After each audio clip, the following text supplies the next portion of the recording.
Hello et bienvenue à toi sur Off the Design, le podcast qui nous connecte autour de la notion de créativité. Je suis Aurélie, designer artistique, fondatrice de Connexion Creative Studio Design, spécialisée dans le branding intuitif et la conception d'âme visuelle.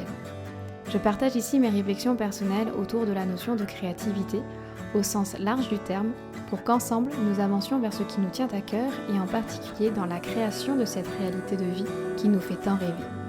Je vous souhaite une très belle écoute. Aujourd'hui, j'avais très à cœur de connecter la notion de créativité à celle des chakras. Je suis convaincue que tout est énergie et que l'équilibre ou le déséquilibre de nos chakras joue sur la qualité de notre créativité. Pour donner de la matière à ce sujet, j'ai demandé à Alison, énergéticienne spécialisée dans les chakras, de répondre à quelques questions. Ici, nous ne pourrons malheureusement pas entrer dans trop de détails parce que sinon le podcast serait beaucoup trop long. Alors je vous invite à prendre contact avec Alison si jamais vous avez des questions, s'il y a des interrogations qui restent en suspens ou que vous souhaitez en savoir un petit peu plus sur les chakras. Je vous ai mis quelques points de contact en descriptif de ce podcast si jamais vous avez besoin. Merci à Alison de t'être joint à nous sur Off the Design, de prendre un petit peu ton temps et surtout nous apporter ta connaissance sur la créativité, mais surtout sur les chakras. Merci à toi de m'avoir invitée. Tu sais que je rate jamais une occasion de parler de chakras, c'est clairement ma passion, donc c'est avec grand plaisir que je réponds à tes questions aujourd'hui. Juste pour démarrer de la meilleure des manières, parce que c'est un concept qui peut paraître flou pour beaucoup de personnes, est-ce que tu pourrais nous redonner une définition simple de ce qu'est un chakra ? Alors déjà pour commencer, pour bien comprendre ce qu'est un chakra, il faut savoir qu'on a notre corps physique et en fait vient se rajouter des corps énergétiques et chaque chakra est relié à un corps énergétique.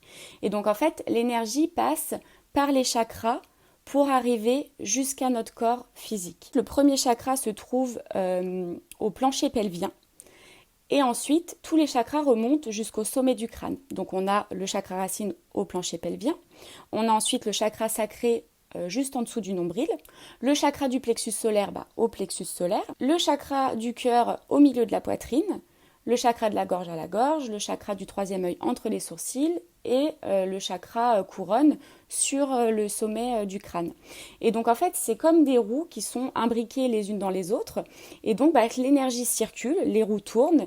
Et en fait, quand un chakra est bloqué, et forcément, ça bouscule toute la circulation de l'énergie dans nos corps énergétiques et donc dans notre corps physique également. Ça a l'air assez complexe comme ça. C'est vraiment très conceptuel parce que compte tenu que c'est quelque chose qui n'est pas palpable en fait, on a parfois du mal à mettre de la matière en fait sur ça, alors que ça a un véritable impact sur nous, notre énergie et notre vie au quotidien, donc aussi sur la créativité, forcément. Et du coup, quels sont les chakras qui sont rattachés justement à cette notion de créativité et comment ils viennent interagir avec notre créativité ? En fait, on part du principe que finalement, tous les chakras ont besoin d'être équilibrés pour qu'on ait un bien-être général et ils peuvent tous être reliés plus ou moins à la créativité. Mais en l'occurrence, le chakra qui est le plus relié à la créativité, c'est le chakra sacré, celui qui se trouve juste en dessous de notre nombril.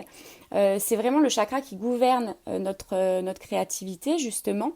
Et si celui-ci, il est déséquilibré, ça peut vraiment créer des blocages en rapport avec la créativité, comme le manque d'inspiration, une créativité un petit peu, on peut dire, étouffée. Alors que si ce chakra, il est en harmonie, on va pouvoir avoir plus de passion, être plus curieux et du coup avoir une créativité qui va être plus développée. Le deuxième chakra pour moi qui est le plus relié à la créativité, c'est le chakra du troisième œil parce que c'est le chakra qui est le centre en fait de notre intuition. Et s'il est déséquilibré, celui-ci, on va être beaucoup dans la réflexion, on va avoir une incapacité à se concentrer.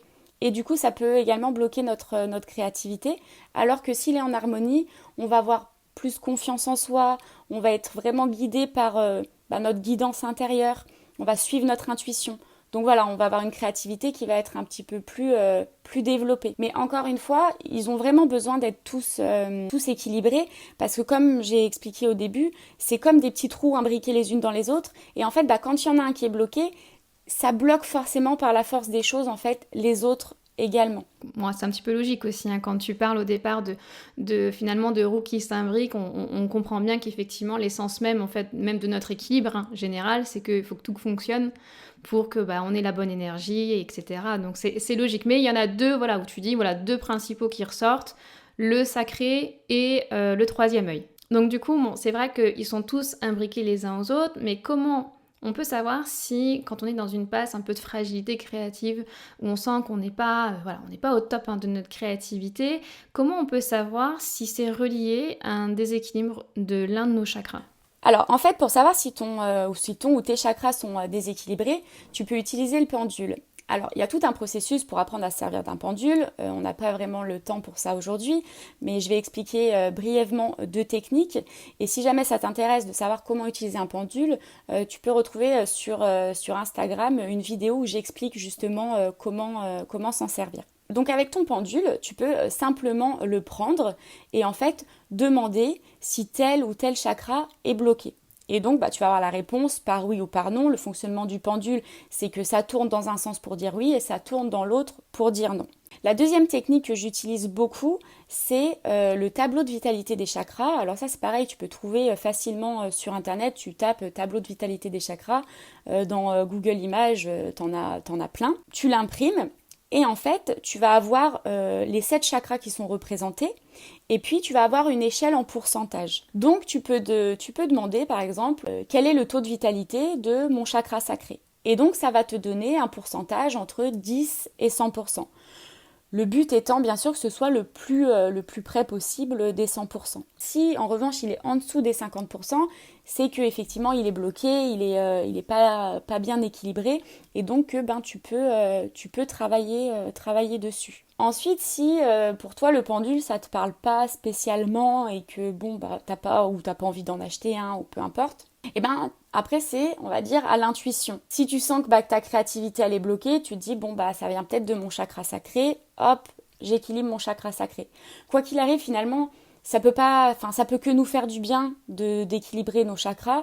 Donc je te dis, si tu as un doute, je te conseille de le faire en fait tout simplement sans se prendre la tête, tu vois. Du coup, voilà, tu parles de rééquilibrer les chakras, mais est-ce que il est possible d'avoir une technique qu'on peut appliquer chez soi de manière extrêmement simple pour justement travailler l'équilibre de nos chakras? Alors en fait, il y a de nombreuses techniques pour justement rééquilibrer les chakras. Les soins énergétiques en font partie. Effectivement, moi quand je fais un soin énergétique, c'est vraiment la base de mon soin, c'est les chakras.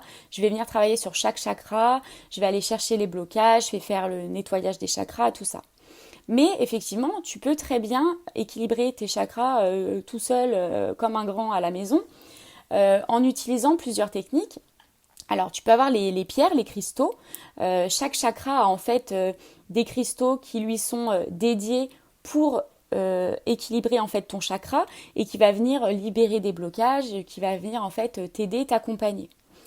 T'as les huiles essentielles qui font exactement la même chose que les pierres en fait, qui vont venir t'accompagner pour équilibrer un chakra. Alors c'est pareil, tu as plusieurs huiles essentielles qui sont dédiées à chaque chakra et avec lesquelles tu peux faire plusieurs choses différentes.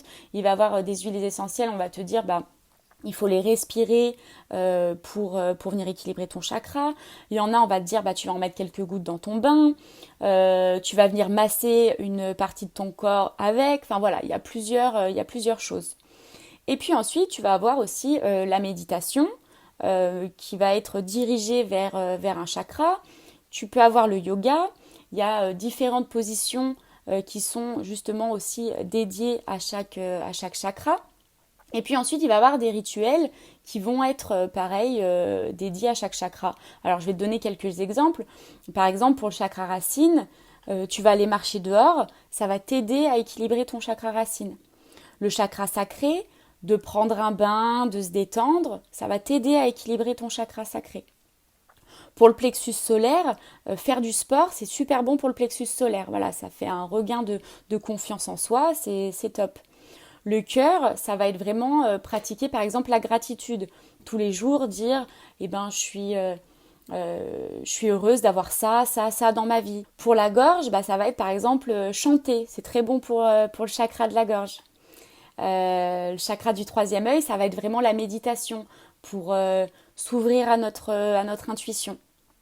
Et puis le chakra couronne, ça va être dans la nature par exemple. Parce que voilà, c'est la connexion avec l'univers. Donc être dehors dans la nature, ça nous rapproche justement de cette connexion.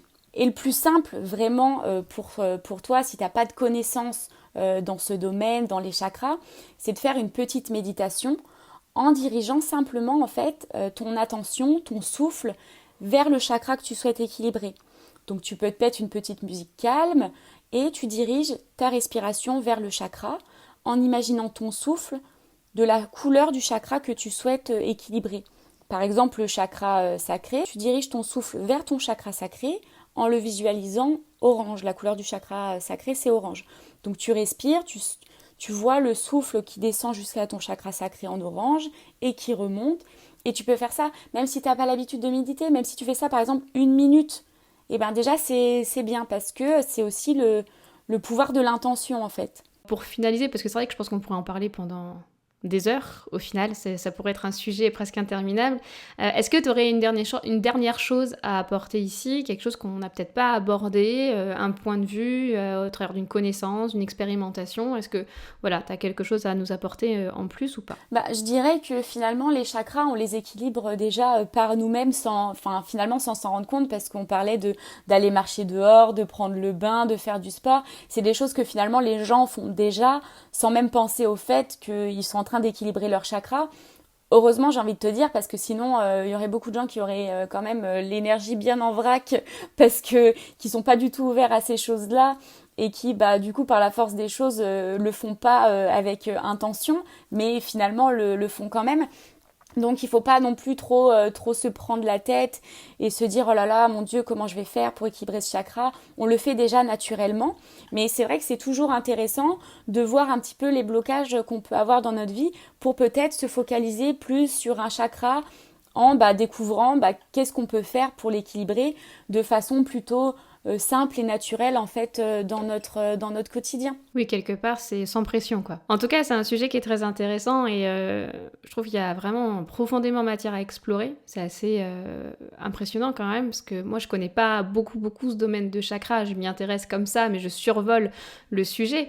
Mais on sent qu'il y a vraiment profondément matière à explorer et pour les personnes qui nous écoutent, si vous n'avez jamais entendu parler de chakras ou si vous les avez pas travaillés ou vous estimez que vous les travaillez peut-être pas assez, vraiment je vous invite à en faire l'expérimentation, que vous puissiez vraiment voir les bénéfices par vous-même en fait, sur vous, sur votre énergie, évidemment votre créativité puisque c'était le sujet du jour, mais surtout sur votre vie en fait au quotidien.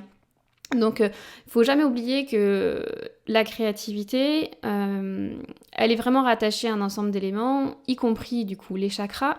Et encore une fois, si jamais vous avez des questions, si jamais vous avez des interrogations, vous avez besoin de précision, prenez le temps en fait de vous rapprocher d'Alison parce que je pense qu'elle se fera un plaisir de vous répondre, ça c'est sûr. En tout cas, merci encore à toi Alison. Merci à toi de m'avoir invitée, c'était vraiment un plaisir de parler chakra avec toi et avec nos auditeurs aujourd'hui. Et puis évidemment, si ça intéresse des personnes et qu'ils ont des questions, qui veulent avoir un peu plus d'informations, n'hésitez pas à m'écrire sur Instagram, je répondrai avec très grand plaisir. Merci beaucoup et en tout cas au plaisir de vous retrouver tous pour un nouvel épisode très très prochainement sur Of the Design. Bisous, bye bye.